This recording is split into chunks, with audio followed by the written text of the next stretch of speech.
and I started bawling on my bed flat out. I mean, 13-year-old, my first breakup, I'm sobbing on my bed. Lola took off. Lola just ran out of the room. My cats. Tormund Giantsbane and Brienne of Tarth came running in, jumped up on my bed, and were all concerned with me, with what's happening. Are you okay? Then Tormund laid down next to me, and Bree was like in my face, like, are you okay? What's going on? Hi everybody, welcome to my knitting channel. Today is episode 117. Is it really? 117, I think.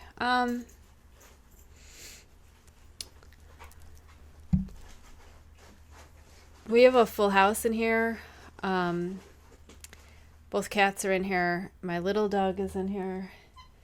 And then the big dog is in here. And I'm going to put a content warning right here in this episode. I'm going to be talking about pet loss because our other dog, Deckard,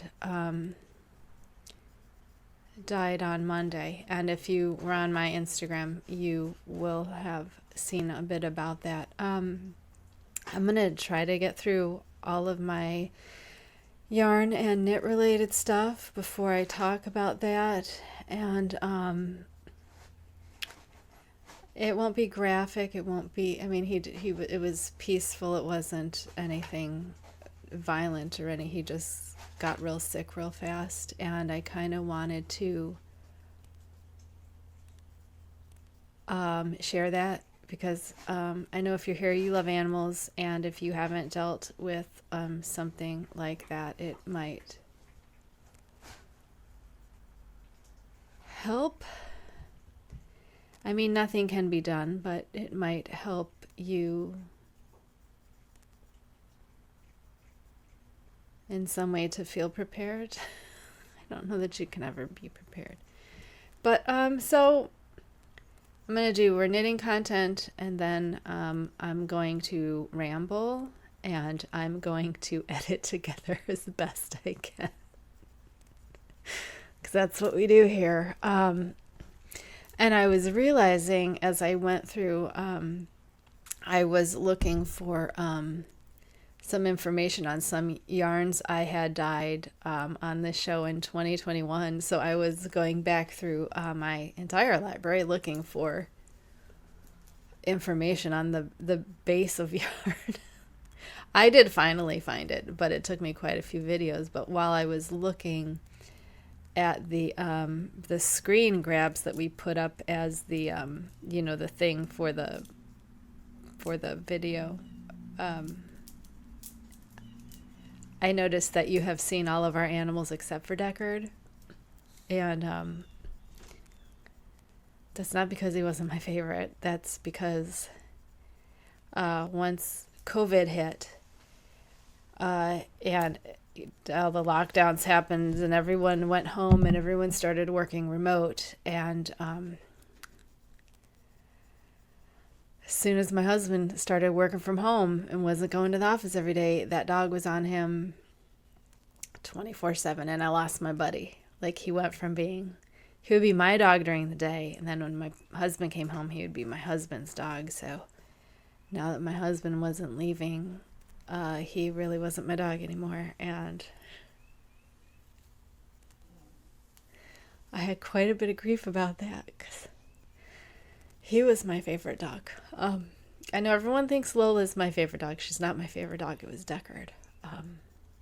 Because he was that big, dumb, happy dog that, would roll over on you and, for belly rubs, and he would bring you his toy to throw for fetch for him. And it took him 2 years to learn how to play fetch. He was not a smart dog by any means. It took 2 full years to get him to learn fetch, but then as soon as he learned it, he was always bringing me pig. That kind of made me feel good, because when we went outside, he would bring it to me, I think, more often than he brought it to my husband for playing, which is weird because I'm very bad at throwing. I do not have,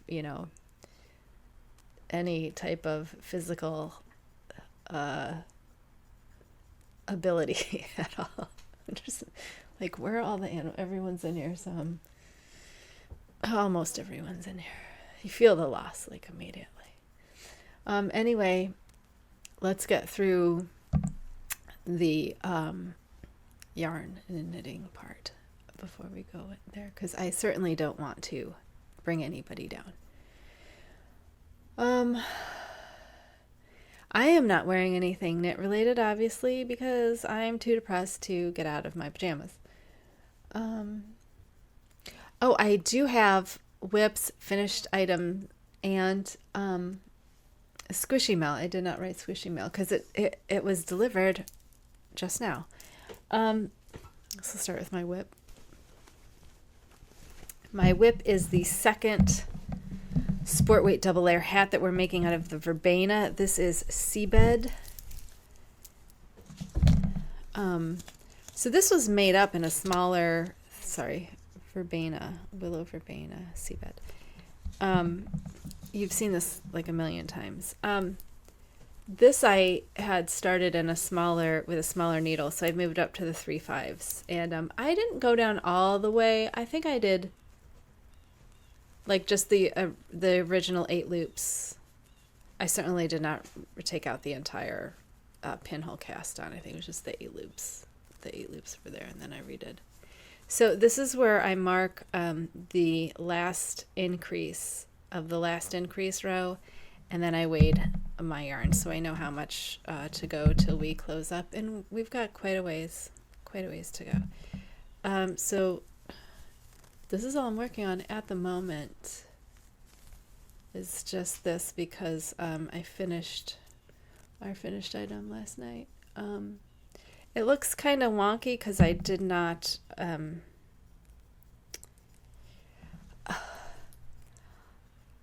I like to what my husband calls catch and release, where I take something I've made and then I take it apart and then I make it something else. And I don't know what I feel like. It has to be the perfect, the yarn and the pattern have to be like the perfect combination. But when I do that, I don't bother to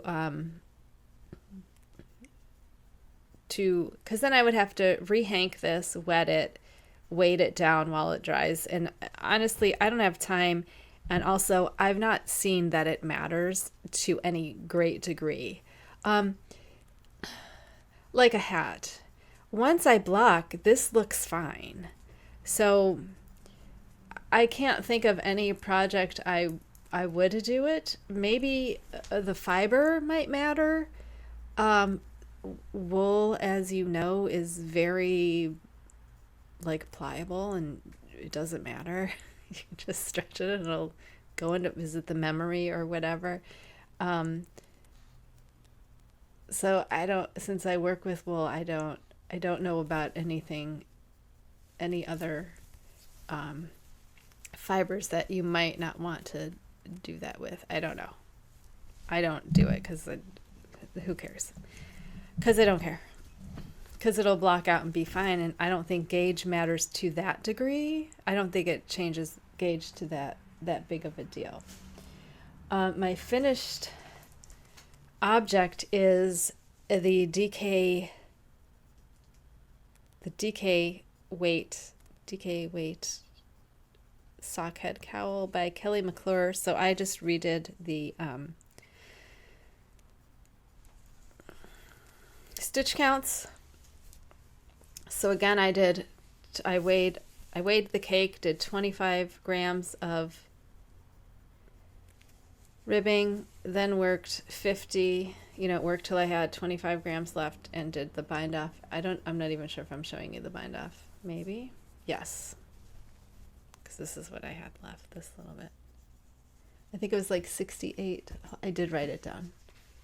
I wrote it down for you. And then I think I redid Joel. I think I put Joel's in the, I try to put all of the information in my Ravelry project before I forgot.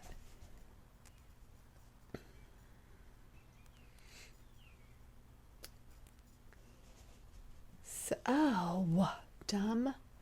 I could have done an extra round. Okay. That was my fault. I could have done an extra first round because I thought I had gone over, but I had gone under because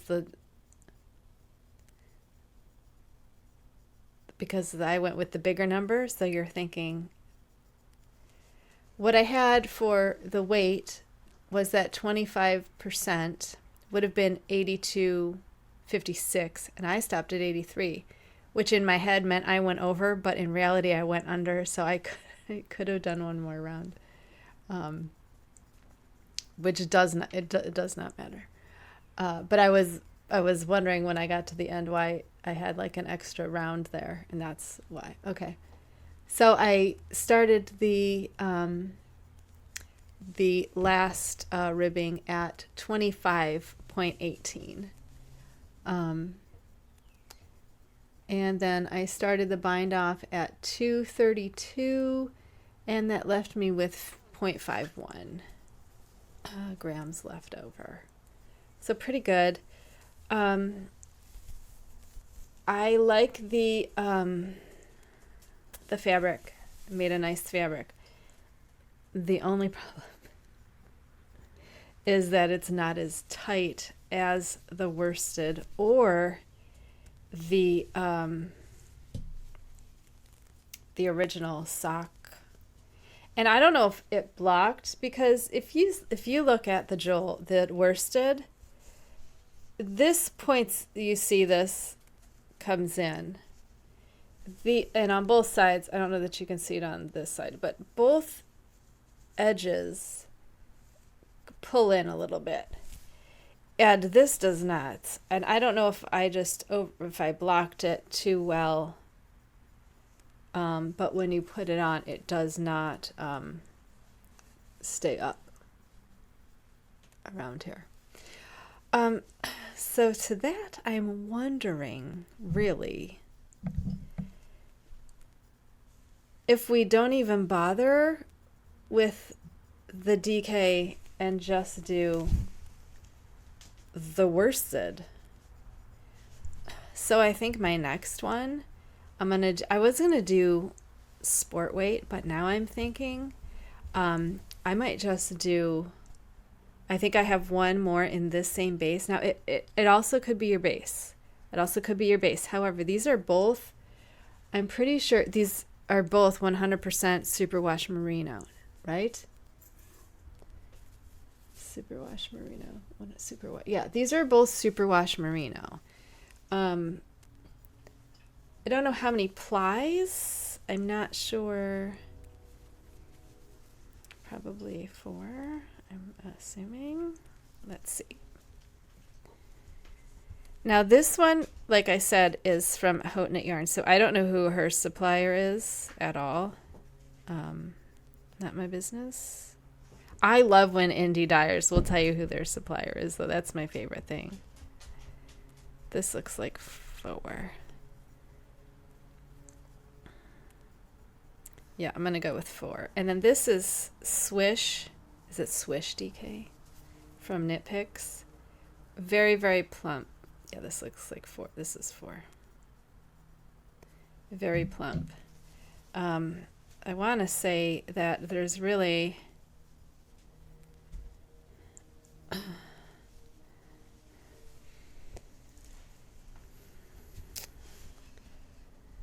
a difference in the, like, this DK looks plumper than the worsted, and it should be the other way around. So I'm thinking, because I know this was from I dyed this Swish DK with Linda, and I'm pretty sure I have other, I'm pretty sure I used it for the base of one of my other, I think there's a purple one. I think all the DKs were mine. And I think I used this. Is it Swish? I think it's Swish. I can't think of the Stroll. It wasn't Stroll. It's Swish. The 100% merino. So I'm thinking of, this is fine to go. I'll just mark this as a size large. But I'm thinking of trying the Swish and one of the other swishes I have. I'm sure I have more. And making it on these needles, but with this, right? I don't know. Because should I just, because it is thinner. It is thinner here than it is here. Okay, I'm just going to make it like this and see what happens. Because I do really like the fit of this. This is too big, don't like it. So we'll just, we'll pretend it's this. And it might be different for each, the different bases. But yeah, see, holding it like this is so much thicker. And like, so I guess it could depend on your preference. But yeah, I think this is too loose. There's not as much structure as this. And I think in a cowl, I would prefer to have more structure. So, but that one will go as is, and hopefully someone with a larger neck will do that. And maybe that's why because I didn't change the needle for the ribbing. I used the entire same needle throughout except for the bind off. I go up one size for the bind off for Jenny's surprisingly stretchy bind off. So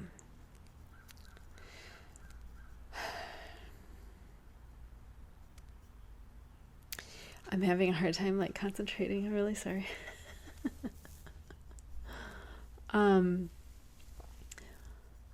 I also have been, I did go through and work out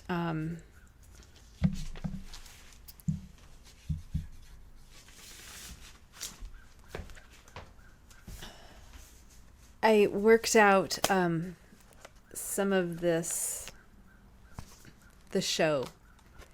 I worked out some sort of schedule because I figured we could keep, like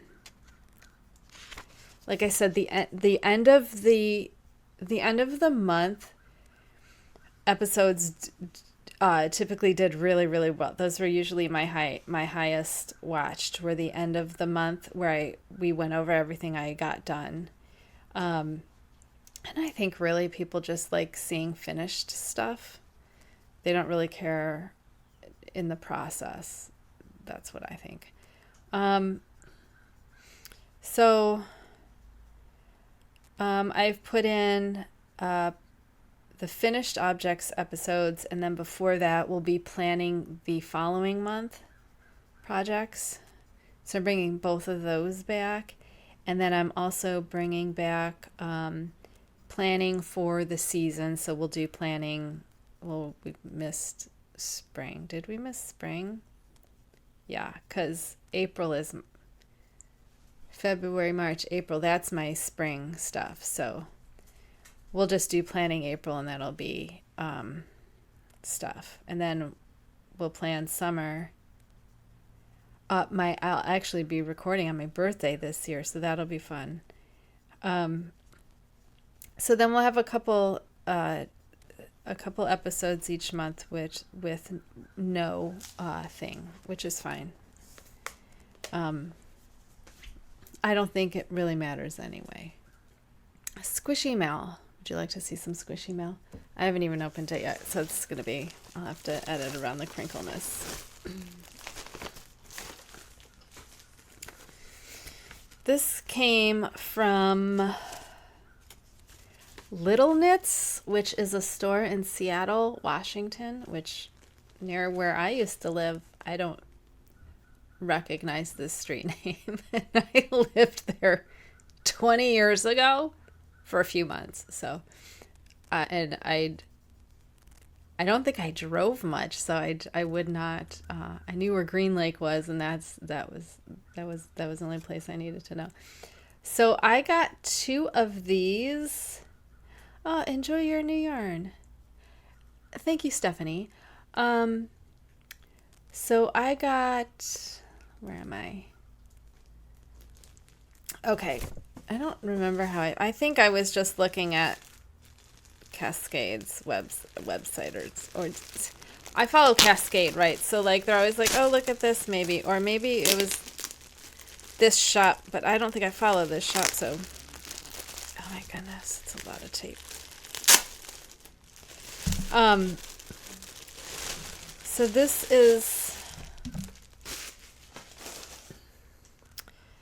is Cascade Sorata. It is 70% baby llama and 30% silk. I'm always like, I don't like silk, and then I buy silk. 100 grams, 437 yards. This is giving me a color number. The color is, I'm pretty sure it's charcoal.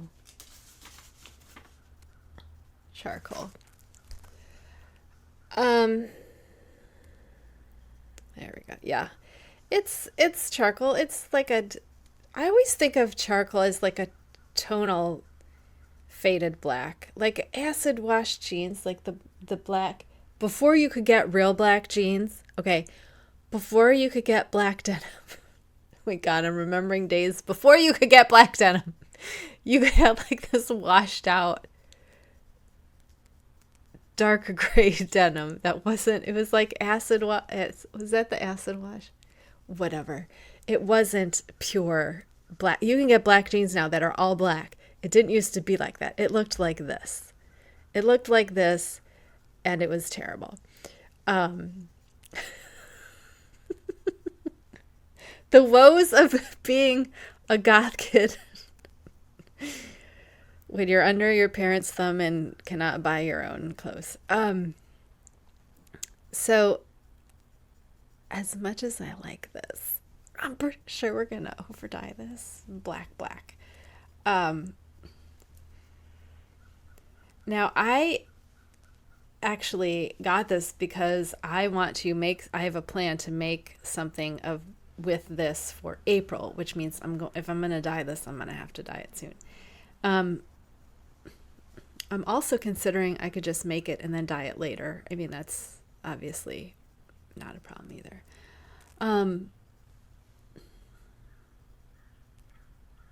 I've successfully done both, especially if you're just over dyeing black. Black is like the easiest color to over dye because it doesn't really go tonal. I mean, it can go like, this is what I mean by tonal, which just means that parts of it didn't really get any dye. But if you put enough, like the charcoal dye is designed to do this. I'm pretty sure, because my charcoal just looks like this. And if you put too much in, it will go black. But mine, I think it has like fillers in it that do this on purpose, where black does not. And I think that's really the only difference.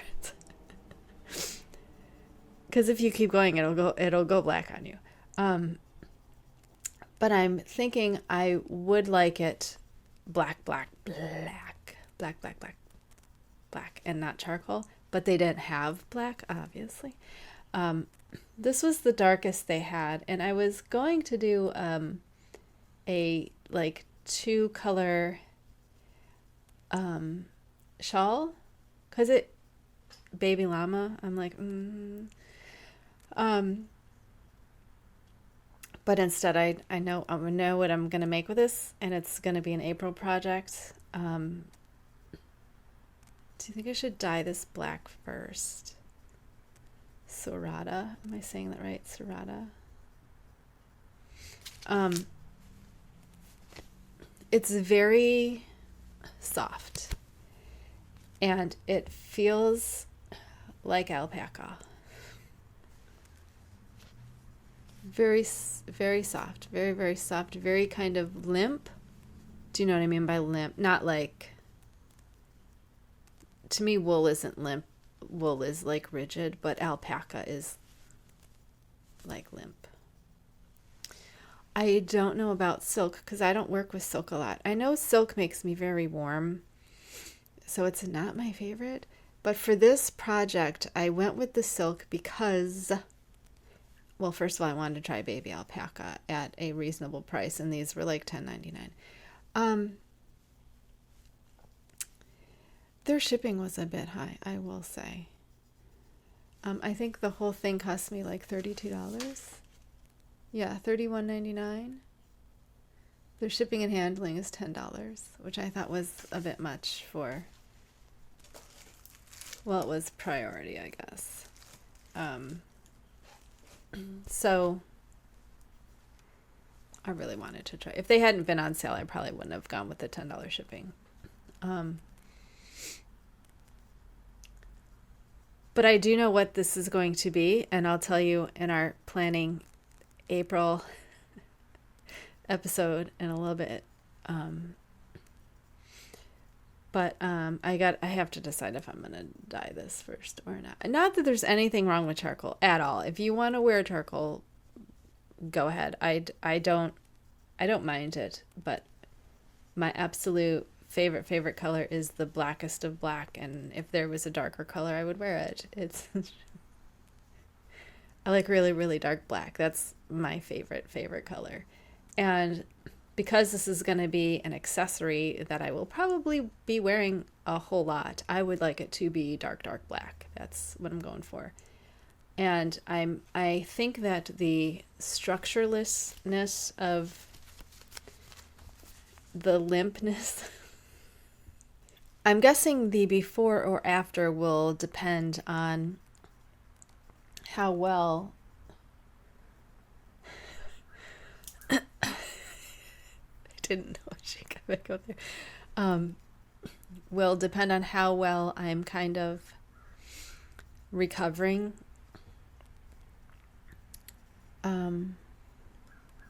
from not only my surgery that I'll be 6 weeks post-op tomorrow, which meant I was free to, get back to my regular stuff. I got a new tracker to do stuff. I got a plan to get back to everything. And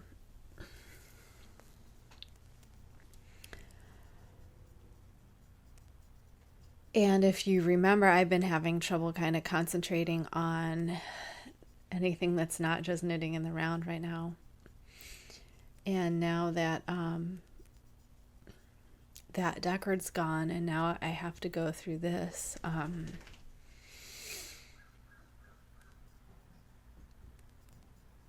I've really just been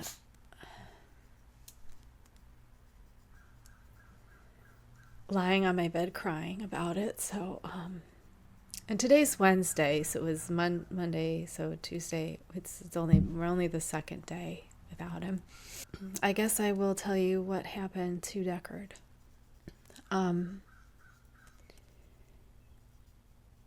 Well, first, both of the big dogs already had their annual exam in January because they're both on medications that they have to have blood tests for their medications.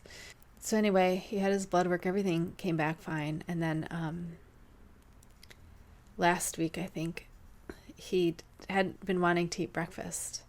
And that's weird because Deckard always wants to eat breakfast, and sometimes Ripley doesn't want to eat breakfast, and then she'll just skip breakfast. And then that happened for a couple days, and then he didn't want to eat lunch or something. And then my husband was like, "Do you think?" And I'm like, "Yeah, we should take him in because he has a history of pancreatitis." And I was worried.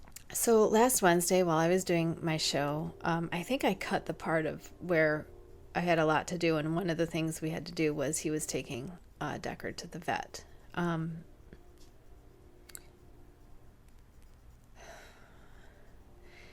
I didn't go because I didn't think it was any big deal. So he calls me and he's like, or no, did he text me that it's going to be a little bit longer? They brought me back in the room, and now I'm kind of worried. And then he called me, and I think he said they think it's cancer. And I was like, what? He's 9. What do you mean? The first thing I say when someone says something I don't understand is I say, what do you mean? Like, I didn't just hear you. Like, what do you mean? What do you mean? What do you mean? Can't be, what? It doesn't make any sense. So then he brought me home all this paperwork, and I didn't understand. And he said, well, you can call the vet. The vet said to call her because they know us, because we have 5 animals. And one of the vets we followed there from like 3 different vet offices because Rippy likes her and Rippy is afraid of everybody. But that wasn't the vet we saw. We saw one of the other vets. So the next morning, I called the vet, and she called me right back, and she said, yes, let me answer any questions that you have. It was cancer, that there's 99% chance. There's a 1% chance it was just a thing, but she said that she is not the only, she's like, it wasn't just me, it was other doctors, other vets that, she brought him back to be seen by, to confer and say, what do we think here? And she said the next step was we could do imaging. I know for lymphoma, it's chemo, and my husband and I had already discussed that for us personally, we would never put a dog through chemo. I told the doctor we'd get back to her, we'd decide if we were going to do the imaging or not. And I asked, what we were doing in the meantime to keep him comfortable. And I asked her what the end would look like and how much time she might, if she could like guesstimate. And I'm like, I know you have no imaging and all you have is blood work. And she said you could have as little as 2 months. And I, like, all the breath left in my body. I was like, 2 months. Oh my God, that is not enough time. So after I spoke with her, she then said that her and our regular vet that we see, that she also knew about it, and that the two of them work opposite schedules usually. So one of them would be there and to call anytime and leave a message at the desk for them, and they would tell them, immediately that we needed, which I thought was amazing. And then the following day, our vet called me to see how I was doing and to see if I had any more questions that she could answer. And really great experience at the vet. And I was like, that's why we followed her 3 different places. Anyway, we decided to not do imaging because I figured the only thing the imaging could really tell us that would help would be if he had a tumor. And if he had a tumor, they could take it. They could remove the tumor. And from some studies that we were able to tell, that would prolong about 3 years. And I was like, well, that's a better prognosis. However, I also just had surgery on my abdomen, close to my liver. And it was very painful. And that was even laparoscopic. That wasn't even like whatever they would do to him. And he's 9 already. And my husband and I talked again. And he had a biopsy. He had one of the little things removed. It looked like a little tiny bump, just a little, like a wart, maybe. Just a little wart on his leg that he had removed. Had one stitch right here, like on his leg, like not at the ankle, like right here on his leg. He had to wear a cone because he wouldn't stop looking at. And you would have thought he lost his leg. He would limp. He would groan like he was the biggest baby about it. And I'm like, he's 70 pounds. And I'm like, how are we going to get him through a surgery? So we decided that surgery was not a good option for him at all. And then, so that was Wednesday, Thursday, Friday. And then the weekend came. And on Saturday, we had asked my sister to bring my nephews to, there's a pet store right near us. And I said, why don't you guys come and say goodbye to Deckard? Like, why don't you come say goodbye before he gets real bad? And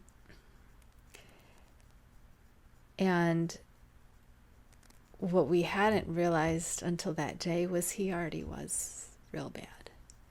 And then my sister walked in with her boys, and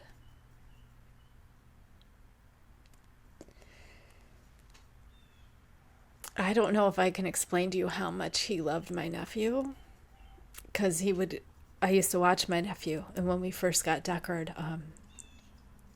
Charlie was like his first friend here, his first friend that didn't live here. Same with Rippy. They both adored that boy, and he is 13 now, and they haven't seen him in a while. And I don't know if, I would assume Charlie smells different now than he did when he last saw him. But he didn't even get a tail wag out of him. Just absolutely not. He wagged his tail for my sister, but he saw my sister, I think, a little bit more, or maybe, I'm trying to think. I'm not quite sure. So she got a little tail wag out of him, but he was by and large not. It wasn't the reunion I had hoped for. I had hoped we'd see a little bit of, the dog that I knew, because he was so happy all the time. And that was Saturday. We got home and he slept a lot, and we're trying to, get him to eat because he doesn't want to eat. He's on a lot of medicine for an appetite stimulant and some anti-nausea stuff, and we're just trying to, it was my understanding that our biggest hurdle was to get him to eat, keep him eating, and that would be all we could do to prolong, was to keep weight on him. And she had said to me that we would know the end was coming when his energy would go, and like if he didn't want to get up, if he just wanted to lay there, he didn't want to get up.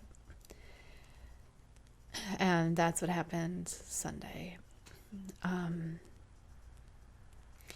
We could also see that his stomach was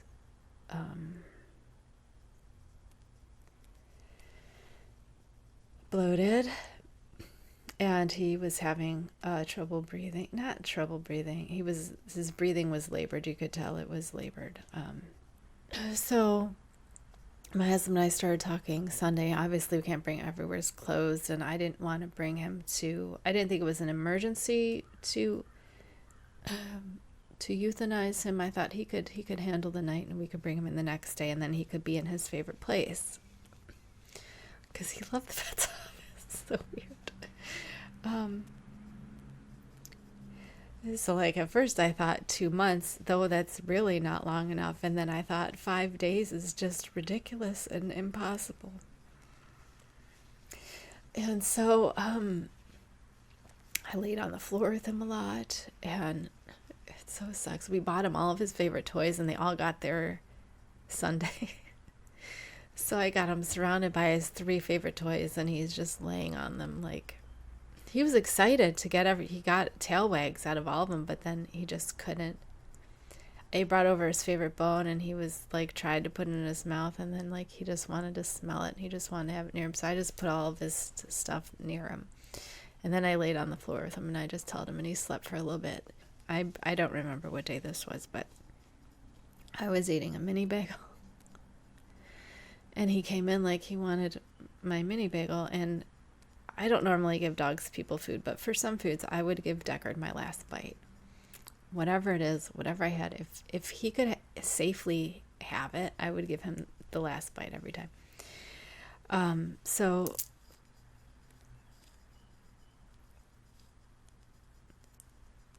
whenever I would be eating, he would come in And he would put his head in my lap or my leg, or he would lay down next to me and somehow stare at me, if he couldn't get to me.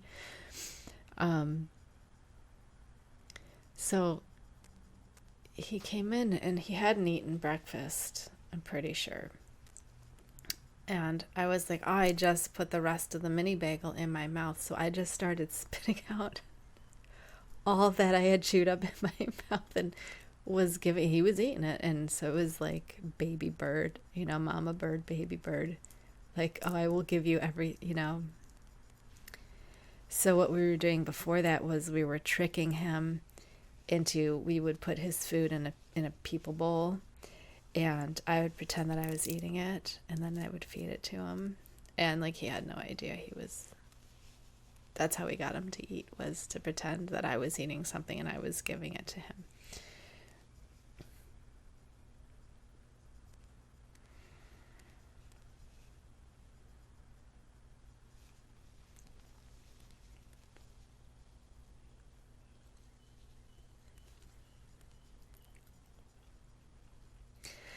So then it was time to go, so we took him out for the last time. And before this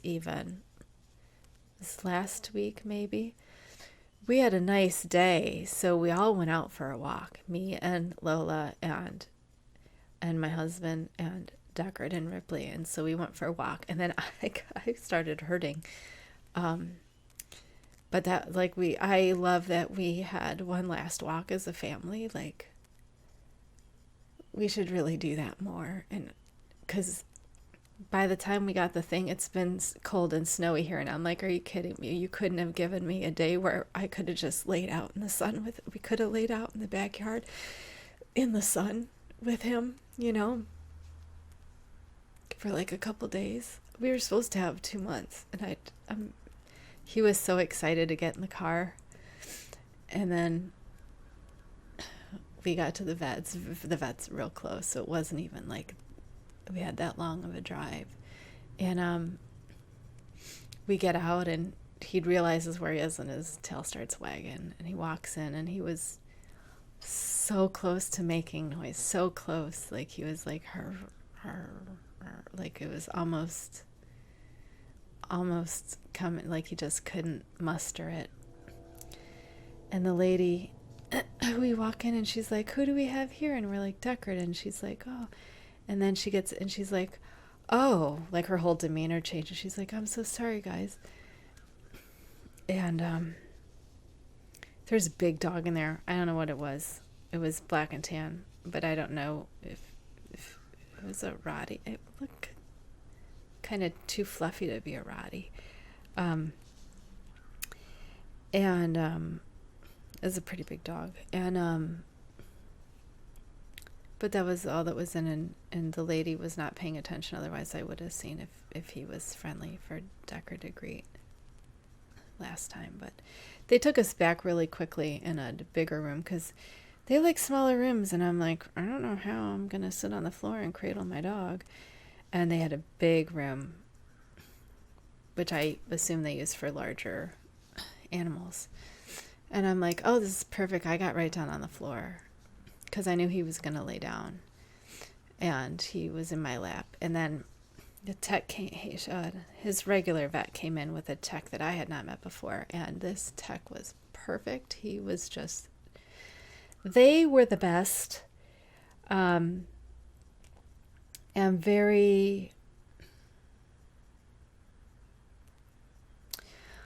sometimes I feel like when you're there in that position, they try to be like kind of emotionless. And I think that's the wrong way to go in that situation. So I was real happy when the tech got right down and said, hey, Deckard, and was petting him and was like, and it didn't feel sterile. It didn't feel unfeeling or uncaring. It felt like, and then, so the doc went over and listened to him, and she's like, yeah, it's time, guys. You know, we can't, there's nothing more to do. Like, this is it. So, the tech went back and got us some little Hershey bars. And Deckard's face was like, I'm not sure about this. And we let the tech give it to him because like from me or my husband, he wasn't going to care. But he had a new friend. He was like, oh, new person. So the tech, it was just the Hershey's. It's like 4 little squares. Like the mini squares. So he like was picking them off, giving him 4 little. And at first he like wasn't sure that he wanted to do it. And then he was like, this is delicious. Is there more? May I have another? And then while they were doing that, she, I think, gave him a sedative so she wouldn't have to, wrap up anything. And so then and I've done this so many times, but this was the first time, because the last time had been 9 years ago, and I still had not really seen a dead anything, because I'm so privileged and never seen a dead, like you've seen, like never seen anything dead up close that I could touch. Do you know what I mean? So one of the things that being an animal rescue has done has exposed me to dead and dying animals, mostly kittens. Because when I had to euthanize my boys, I was so afraid of seeing them there afterwards that I just left the room. And I was like, I feel like I would have held them more. I would have, if I hadn't been so scared, I could have held them and stayed with them a little bit longer. You know what I mean? If I hadn't been so scared. So this time with Deckard, I was not scared. And he was in my lap. I felt him go, and I don't know how long I stayed with him. It was a while. And I just kind of tried to clean him up a little bit, and then they had a door that you could just leave from the room. You didn't have to go back through the whole thing, that you could just leave. And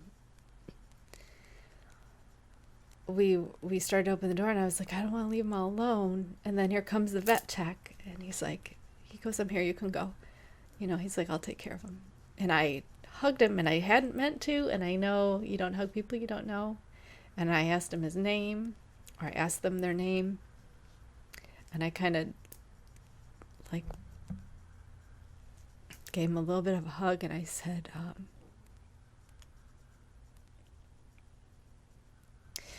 thank you for taking such good care of my boy.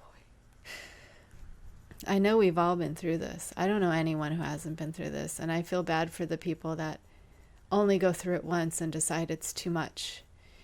Because I can understand that side. I understand that I'm going, why do we do this? We got 2 more dogs. We know we're going to do this at least 2 more times. And then I don't even know how to feel about the cats. But I'm like, that's 2 more dogs. I'm going to feel this again. I already know. And then you're like, why do I do this to myself? Why would anybody do this, right?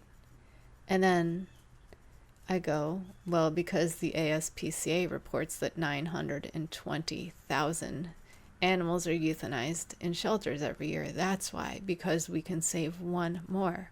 So we go save 1 more. Because I'm an animal rescuer. That's what I do. Right? That's what you do. It's what I do. I don't think I can not do it. I'm just going to take a little time, and I think I'm done with the big dogs. So I think I'm going to go back to fostering when I'm ready, probably around my birthday. I think around May. Probably give myself another month. I'm leaving. And we'll see how things go. We'll see how I feel next week. And how I'm just going day by day. Just go day by day, see what I feel like. If I can do anything harder than a cowl or a hat, I'll get to it, I guess. I'm pretty much given up on March. We're halfway through. I think I've given up on that for right now. Maybe we'll try again on. I don't know. Maybe I'll wake up tomorrow and my brain will be sharp and everything will be fine. I don't know. Anyway, it also could still be from that I haven't bounced back from my surgery. I really don't know what my problem is. It could be a million different things. Who knows? Anyway, I might see you next week. I might not. I don't know. So take care of yourselves, okay? Goodbye.